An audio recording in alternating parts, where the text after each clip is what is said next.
बिस्मिल्लाहिर्रहमानिर्रहीम। आज हम स्टार्ट करने जा रहे हैं एक्सरसाइज 2.4। एक्सरसाइज 2.4 का क्वेश्चन 1 कहता है विदाउट यूजिंग कैलकुलेटर इस्तेमाल किए वैक्यूम पर इवेल्युएट द फॉलोइंग। आप नीचे दे क्वेश्चंस को सॉल्व करें। अब उसने कैलकुलेटर क्यों कहा आपने इस्तेमाल नहीं करना है, क्योंकि कैलकुलेटर में तो आप डायरेक्ट वैल्यूज पुट कर देंगे तो आपका आंसर आ जाएगा सिंपल।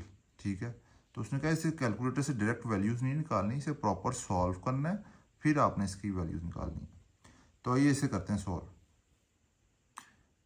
तो इसका पार्ट 1 कहता है log बेस 2 18 माइनस log 2 19।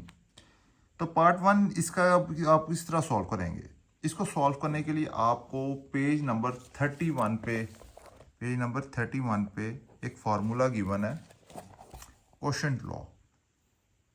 ठीक है, कोशेंट लॉ क्या कहता है, log b x over y is equal to log b into x minus log b into y. ये देखें, अगर आप क्वेश्चन नंबर 1 देखें, आप अपना इसको इस तरह कर लें तो ये सेम ही नहीं बन रहा। log बेस एक्स की जगह 18 आ गया माइनस log बेस 2 y 19। यहाँ पे देखें, अगर यहाँ पे जो बेस है उसने कहा वही बेस मतलब सेम बेस होगी, तो यहाँ पे देखें आपकी बेस सेम नहीं है, यहाँ भी 2 है यहाँ भी 2 है। ठीक है, दोनों बेसिस सेम है ना, तो आप इसे इस तरह भी फॉर्म में लिख सकते हैं। यहाँ पे लिख लिया हमने वो कोशेंट वाला formula, quotient law. Quotient law में क्या आता है, कहते हैं आप यहाँ पे देखें बेस सेम है, यहाँ भी 2 है यहाँ भी 2 है। ठीक है, एक्स और y is equal to log b into x over y, मतलब ये इसके इक्वल हो सकता है। मतलब ये कि हम इसे इस तरह की फॉर्म में भी लिख सकते हैं, log बेस क्या है यहाँ पे दोनों 2 ये बेस सेम है तो बेसिकली ये फार्मूला इनपुट हो रहा है। अगर बेसिस सेम ना होती तो ये फार्मूला कभी भी नहीं था इनपुट होना। ठीक है, log 2 इंटू क्या है एक्स यहाँ पे क्या है 18 आ गया ओवर वाई यहाँ पे क्या है, सॉरी ये 98 नहीं है, ये 9 है, 9। ये आगे आपका आ गया log 2 इंटू 9 और 18 log 2 इंटू 2। ठीक है, अब एक और चीज़ है यहाँ पे, एक चीज़ जो आपने याद रखनी है। आप ये अगर ये देखें log 10 into 10 is equal to 1, जब भी बेस और ये वैल्यू सेम होगी ना और साथ log होगा तो इज इक्वल टू होगा 1 के। ठीक है, ये दोनों वैल्यूज जब भी सेम होंगी तो वो इक्वल होगा 1 के।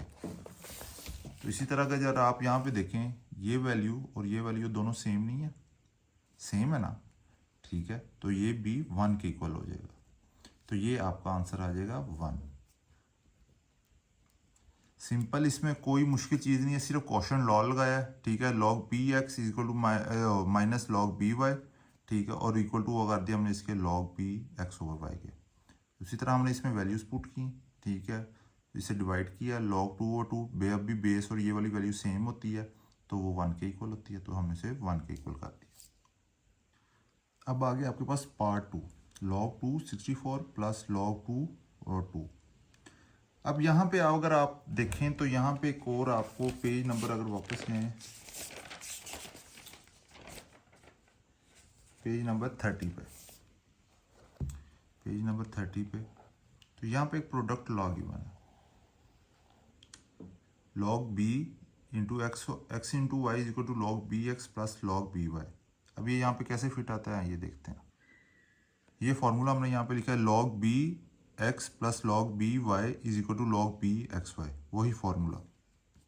अब यहाँ पे देखा जाए तो ये दोनों बेस सेम है ना। सबसे पहले आप लोगों ने देखना है बेसिस सेम है, कोशेंट लॉ है या प्रोडक्ट लॉ है, सबसे पहले देखना है बेसिस आपकी सेम है तो तब ये फार्मूला इनपुट होगा, बेस सेम है।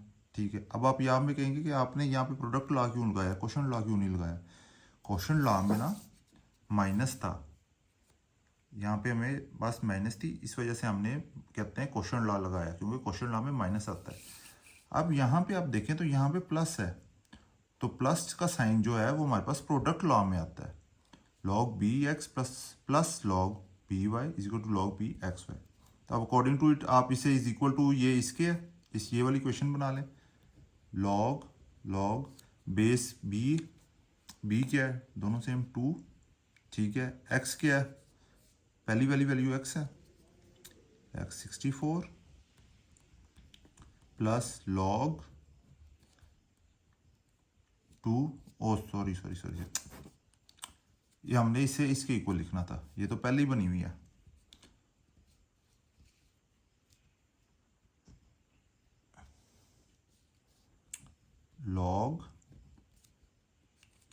लॉग बी, बी क्या आ गया 2 आ गया, एक्स क्या आ गया, एक्स क्या आपके पास 64 आपने लिख लिया, ठीक है। वाई क्या है 2, तो आपने यहाँ पे लिख लिया 2। अब अगर आप 64 का एलसीएम लें तो 64 का एलसीएम आपके पास क्या आता है। अब मैं आगे चल के बताता हूँ कि हमने 64 को यहाँ पे मल्टीप्लाई क्यों नहीं किया है, हमने इसे यहाँ पे इसका एलसीएम क्यों लिया। 2 के टेबल 64 32, 2 के टेबल में 32 16, 2 के टेबल में 8, 2 के टेबल में 4, 2 के टेबल में 2, 2 के टेबल में 1, 1 2 3 4 5 6। इसका मतलब है कि आप इसे इस तरह भी लिख सकते हैं, log 2 1 to 6 थे, 2 की पावर 6 to 2। अब बेसिस सेम है, आपको भी पता है, आपने पीछे एक्सरसाइज में किया था कि जब बेसिस सेम हो तो पावर ऐड हो जाती हैं, तो आप उसी तरह यहाँ पे पावर को ऐड कर दें। log 2 इंटू 2 की पावर 7। अब अगर आप देखें तो ये 2 और ये 2 सेम नहीं हो गया, ऊपर वाले क्वेश्चन में ये दोनों सेम थी तो हमने इसे 1 के इक्वल नहीं था लिख दिया, तो हम क्या इसे लिख सकते हैं 1 के इक्वल, हम इसे 1 के इक्वल नहीं लिख सकते, इज इक्वल टू 1 नहीं। क्यों, क्योंकि यहाँ पे पावर भी आ गया, यहाँ पे देखें पावर नहीं थी इसकी, पर यहाँ पे पावर आ गई, तो लिहाजा यहाँ पे लगेगा आपका एक और फार्मूला जिसे कहा जाता है पावर लॉ, जो कि पेज नंबर 31 पे गिवन है, पेज 31 बुक पे, ठीक है। वो कहता है log बी एक्स की power n is equal to n log b x. अब यहाँ पे आप देखा जाए तो यही फॉर्मूला, log बेस x की जगह 2, n की जगह 7, तो अगर आप इस फार्मूले के अकॉर्डिंग आप इक्वल टू के लेके जाएं तो ये बन जाएगा, n क्या है आपकी पावर है, ठीक है। यहाँ पे आपकी पावर क्या है 7 आ गया, आगे आ गया log बेस आ गई 2, x की वैल्यू ये 2, तो ऊपर जब आपने देखा था ये दोनों सेम नहीं थे तो 1 के इक्वल नहीं था, हो गया। अब यहाँ पे आप देखें, यहाँ पे भी दोनों सेम नहीं है, यहाँ पे पावर तो हमने इसकी ख़त्म कर ली ना, ठीक है, तो ये भी 1 के इक्वल नहीं आ जाएगा, तो ये आ गया 7 इंटू 1, ठीक है, इज इक्वल टू 7। ये आ गया हमारा इसका फाइनल आंसर। कोई मुश्किल नहीं है, सिर्फ क्वेश्चन लॉ का फार्मूला इस पूरी क्वेश्चन 1 में खासतौर पे क्वेश्चन लॉ, प्रोडक्ट लॉ और पावर लॉ, ये 3 फार्मूलाज आपने याद रखने हैं, ठीक है। अब अगर आप आए पार्ट 3 पे, 1 3 log 3 8 माइनस log 3 18। 8 अगर देखा जाए तो इसका 8 का एलसीएम क्या होता है 24 22 1, मतलब 2 की पावर क्यूब 8 के इक्वल होता है। 1 आपने इसे इस तरह लिखना है 1/3 log 3 इंटू 2 की पावर क्यूब माइनस log 3 18 का अगर आप एलसीएम लें 2 9 3 3 1, मतलब 2 इंटू 3 का स्क्वायर, तो आप इसे इस तरह लिख लें 2 इंटू 3 का स्क्वायर, ठीक है। तो यहाँ पे अगर आप आए, यहाँ पे लग जाएगा आपका, कहते हैं ये पावर लॉ, यहाँ पे पावर आ गई ना, ठीक है, तो पावर लॉ लग जाएगा। पावर लॉ के अकॉर्डिंग अगर आप इसे सॉल्व करें तो ये n आपकी पावर आती है, पावर क्या है 3 log बेस क्या आपकी 3 और कहते हैं x क्या आपके पास 2, ठीक है। तो आपका यहाँ पे कहते हैं आता है प्रोडक्ट लॉ, जो कि आपने पिछले सवाल में भी किया था, जो कहता है log b into x y is equal to log b x plus log b y. अब यहाँ पे देखें ये दोनों मल्टीप्लाई नहीं हो रहे, तो यहाँ पे आपका लगेगा प्रोडक्ट लॉ का फॉर्मूला। तो अकॉर्डिंग टू प्रोडक्ट लॉ आप चलें तो आएगा log log b b x x के है 2 plus plus log log base base के आपके यहाँ पे 3 सॉरी बेस 3 वाई वाई क्या है 3 का स्क्वायर।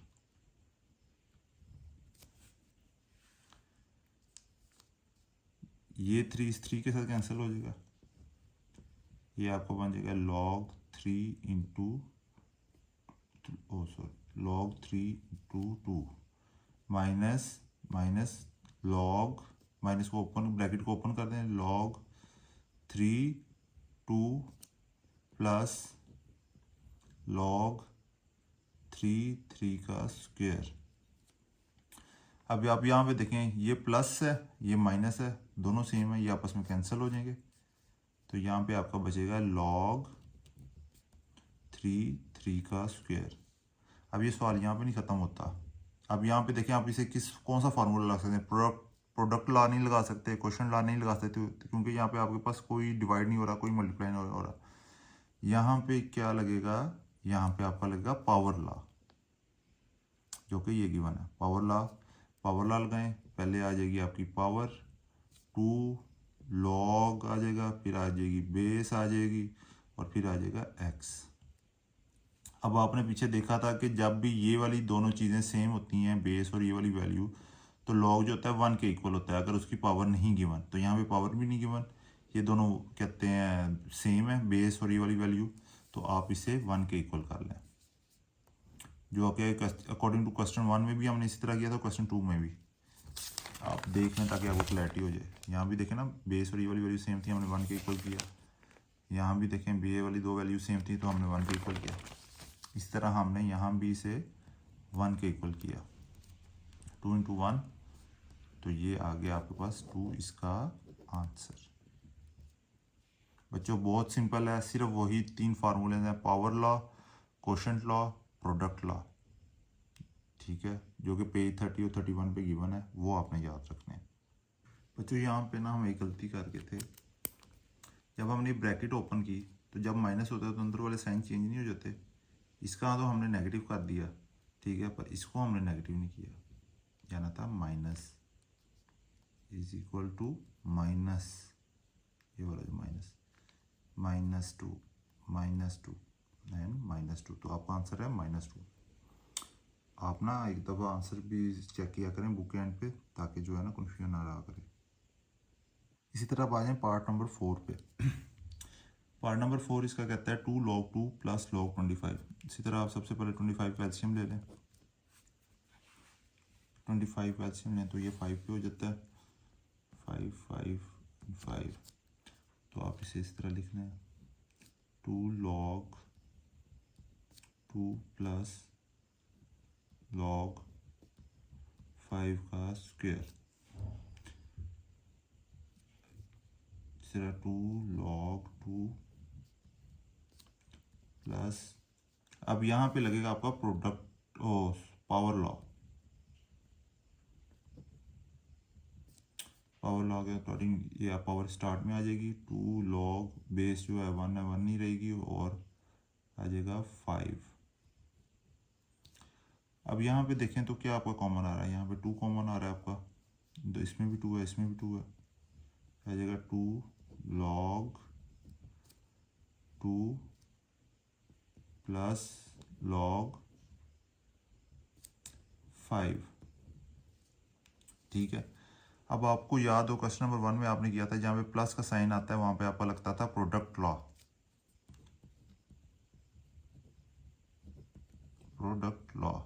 तो आप यहाँ पे अपना प्रोडक्ट लॉ लगा दें।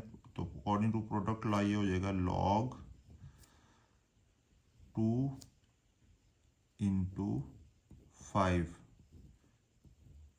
ठीक है, क्योंकि बेस इसकी भी वही है इसकी भी वही है, दोनों की सेम है बेस। जहाँ पे बेस कुछ नहीं होती वहाँ पे बेस 10 होती है, बेस इज इक्वल टू 10 है। जहाँ पे बेस नहीं गिवन होती उसका मतलब होता है बेस 10 है। ठीक है, तो इसी तरह आप यहाँ पे आ जाए 2 इंटू लॉग 10। तो आपको मैंने जैसे ऊपर बताया कि जहाँ पे बेस नहीं गिवन होती तो वहाँ पे बेस 10 होती है। ठीक है, तो जब ये सेम और ये सेम तो ये 1 के इक्वल ना हो गया। तो आप इसे लिखते हैं 2 इंटू 1 इज इक्वल टू 2 और ये है आपका आंसर। सिर्फ इसमें एक नई चीज़ ये है कि जहाँ पे बेस नहीं गिवन होती वहाँ पे बेस 10 होती है। ठीक है, सिर्फ इसमें एक नई चीज़ याद रखनी, बाकी वही पावर लॉ है, वही प्रोडक्ट लॉ लगाया जो पहले हमने पिछले पार्ट्स में पढ़ा है। अब आ गया आपका पार्ट नंबर 5। पार्ट नंबर 5 क्या कहते हैं 1/3 log 4 64 प्लस 2 log 5 25। अब इसमें क्या 64 और 25 है, इन दोनों का आपने एलसीएम लेना है।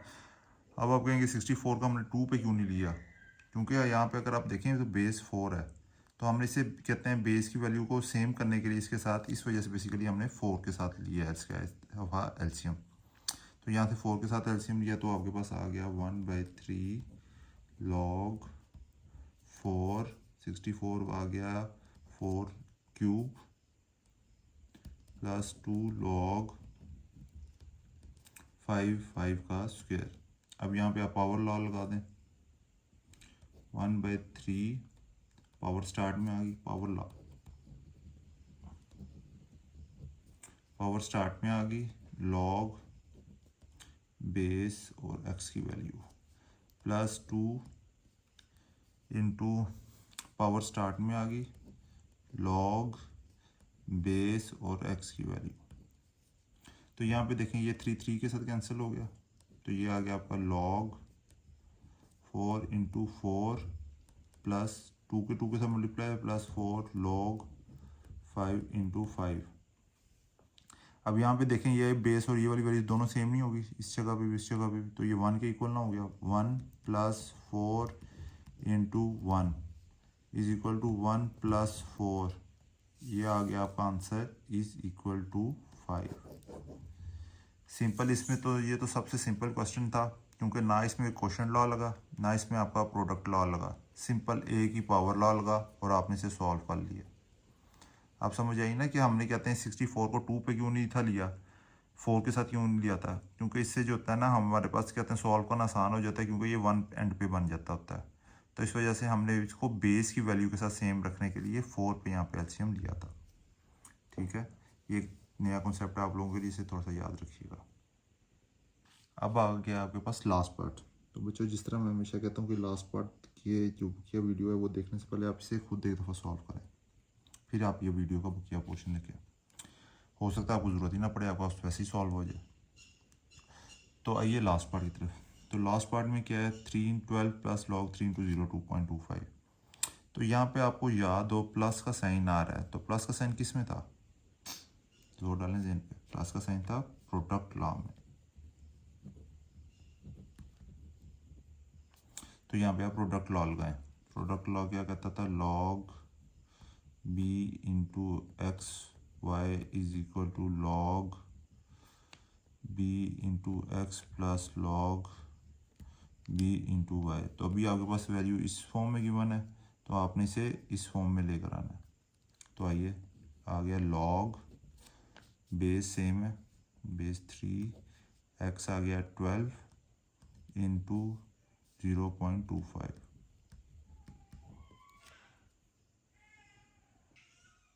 तो यहाँ पे आपका आ गया 12 इंटू 0.25, 12 इंटू 0.25 जो कि आता है 3 के इक्वल, जो किसके इक्वल 3 के। तो ये आ गया log 3 इंटू 3। तो जब बेस सेम और ये वाली वैल्यू सेम तो वो किसके इक्वल होता है, वो होता है 1 के इक्वल। ठीक है, तो ये सिंपली आपका आंसर आ गया। ठीक है, कोई मुश्किल नहीं है, सिर्फ तो 3 चीज़ें याद रखनी है, प्रोडक्ट लॉ, पावर लॉ और आपने क्वेश्चन लॉ। ठीक है, क्वेश्चन लॉ को आपने याद रखना है। ओके बच्चों, मिलते हैं नेक्स्ट